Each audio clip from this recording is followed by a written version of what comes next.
السلام عليكم ورحمة الله. أعوذ بالله من الشيطان الرجيم. بسم الله الرحمن الرحيم.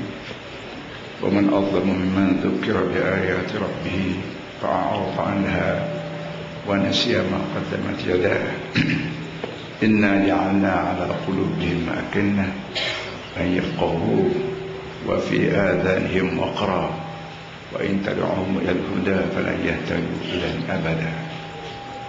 Dia bermaksud, siapakah orang yang lebih zalim, lebih jahat daripada orang yang telah pun diberi ingatan kali-kali melalui ayat-ayat Allah,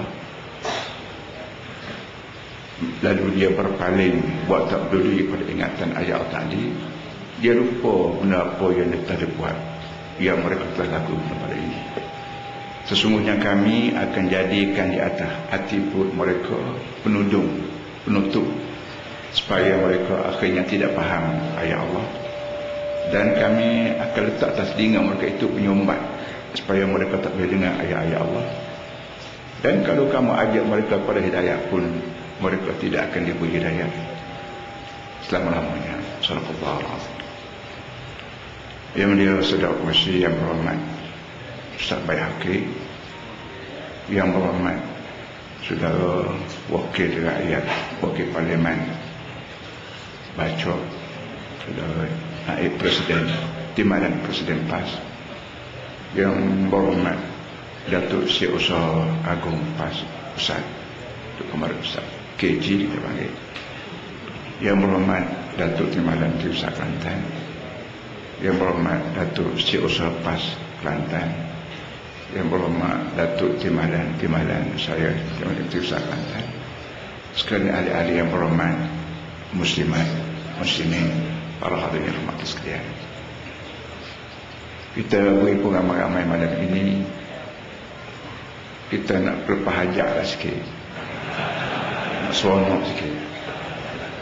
Tapi seronok kita ni, kita kena ingat orang yang pertama memenangi perjuangan Islam di muka dunia ni ialah Nabi kita Muhammad sallallahu alaihi wasallam. Setelah beliau dihalau keluar daripada tantu padara beliau sendiri, iaitu Mekah, baru 13 tahun jadi Nabi. Pak saudara, mak saudara, sekadar waris-waris hamba Nabi tak boleh duduk di Mekah, dan ada rancangan nak bunuh Nabi sallallahu alaihi wasallam, sampai ke peringkat Nabi kita buat kesiapan tertentu sebagaimana yang kita semua tahu dalam sejarah Maulud. Dan benda ni kita mulai masuk dalam bulan Maulud dah ni, pada bulan awal ni. Para hadirin semua, oleh kerana kita banyak sangat suka ketawa malam ni, cuba kita baca tasbih sikit. Idza jaa nasrullahi wal fath wa ra'aitan nasa yadkhuluna fi dinillahi afwaja fasabbih bihamdi rabbika wastaghfirhu innahu kana tawwaba. Yang maksudnya bila pertolongan Allah datang, Muhammad, dan kamu tengok orang berduyun-duyun ramai-ramai masuk dalam agama Allah, maka hendaklah kamu bertasbih memuji Allah dan mintalah ampun padanya, kerana Allah ni memanglah suka terima taubat manusia dan sebagainya. Jadi cuba kata beramai-ramai, sebagai kita hak suka tu sukalah, kalau kita isah kena isah juga, iaitu sebut subhanallah walhamdulillah, subhanallah wa bihamdihi, subhanallahil azim, astaghfirullah. Itu kita kata, cuba kata beramai-ramai, subhanallah wa bihamdihi, subhanallahil azim, astaghfirullah, subhanallah wa bihamdihi, subhanallahil azim, astaghfirullah. Sekali lagi, subhanallah wa bihamdihi, subhanallahil azim, astaghfirullah. InsyaAllah segala ketelunjukan kita yang suka galak ketawa kerana menang ini, InsyaAllah akan Tuhan kurangkan dosa kita, hapuskan dosa kita, kesilapan kita, dengan kita menyebut tasbih subhanallah bihamdihi, subhanallahil azim, astagfirullah, sebagaimana yang disebut dalam ayat tadi, fasabbih bihamdika, fasabbih bihamdi rabbika wastaghfirhu. Kamu tasbihlah ya Muhammad, memuji-muji Tuhanmu dan adalah kamu minta ampun. Alhamdulillah kita di Kelantan ini, masa kita ketawa, masa kita kemera, masa kita insaf kepada Allah, kita mesti insafkan sepenuhnya. Dan sekadar selama mana saya kesimpulan politik sejak tahun 67 sampai ke tengah malam ini, saya sendiri tak pernah tengok lagi bantuan Allah begitu sekali jelas.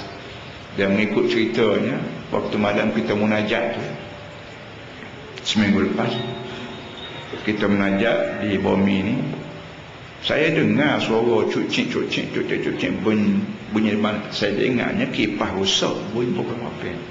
Tapi orang tengok burung di udara tu begitu sekali ramai, semacam dia menyambut tasbih kita tasbih cara kita, burung beriak tasbih cara dia, entah malaikat di udara, di langit, apa pula, Allah alam lah.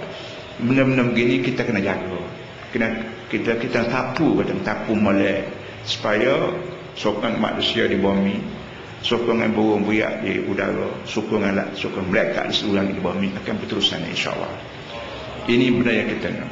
Kerana kemenangan para hadirin semua, sebagaimana hamba sebut tadi lah masa kuliah tadi, kemenangan kita lawan UMNO ni bukan sebab kita pasukan bola ada. Kita main bola pun ada menang, ada kalah. Ada menang, ada kalah. Pasukan bola ni berhenti sekat menang, Allah menang. Tak ada mesej apa lain pada mesej katanya untuk itu ini terbangsa.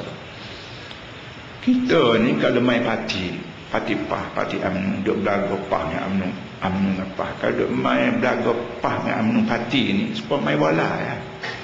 Dia berhenti sekat Allah menang, berhenti sekat tu. Hak menang suka, hak kalah tu teriak, tidur tak kenal, mani tak basah, makan tak kenyang. Tapi kalau kita guna Islamik, kita asal hidup kita ni melawan Islam, amrul ma'ruf nahi munkar. Kalau kita bergerak dengan nama Islam, lawan hak tidak Islam, hak tidak Islamik kita panggil. Boleh juga lawan yang tidak Islam tapi berat sikit. Kita ubah sikit, lembut sikit bahasa tu, ada syok sobar sikit, lembut sikit. Kita lawan cara Islamik, lawan golongan yang tidak Islamik. Ketika tu para hadis semua bukan berarti sekat kalah menang dah. Ujung jatuh ni bukan sekat kalah menang. Ujung jatuh ni so tu ke syurga, so ke neraka. Bola main bola je tak sampai ke syurga neraka, dia berarti sekat ni je. Tapi gerakan Islam bila kita lawan yang gerakan yang tidak Islam, maka ujung jatuhnya bukan sekat kalah menang. Hak kalah pun boleh pahala, hak menang pun pahala pun boleh, membentuk keadaan lagi pun boleh. Tapi hak lawan kita ni menang pun tak boleh pahala, usahkan kalah. Ni kena perhati molek. Inilah mesej yang dibawa oleh Islam yang tak dapat dipikir, tak dapat dipikir oleh orang yang tidak Islam.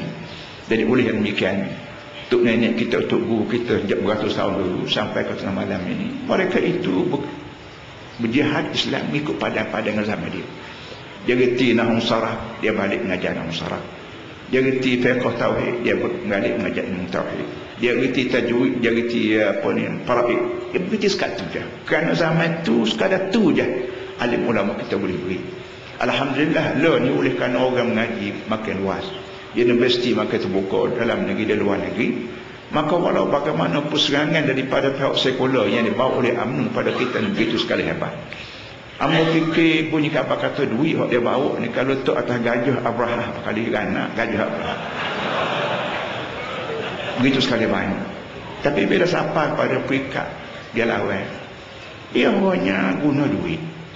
Nabi Muhammad tak bawa duit, Nabi Muhammad bawa pahala. Pahala para hadirin semua, bukan kerajaan boleh beri pada rakyat. Tak ada kerajaan boleh beri pahala pada rakyat. Tak ada syarikat boleh beri pahala pada rakyat. Tak ada ibu bapa, tak ada anak boleh beri pahala pada anak dan ibu bapa. Yang boleh pahala ni hanya Allah. Allah saja boleh beri pahala pada kita. Dan pahala ni hamba dah sebut semua, pitih. Pahala ni pitih. Jadi awak beli bila kita masuk kubur. Bila orang masuk kubur, tak kira tok guru, tak kira cikgu, tak kira kapung, tak kira Perdana Menteri besar, bila masuk kubur, duit kita atas dunia tak laku lagi. Oh, duit Mah Joko tak laku. Dia lakunya pahala. Lagu mana nak dapat pahala? Kalau kita tolak Islam. UMNO tolak Islam. Dia ucapan dia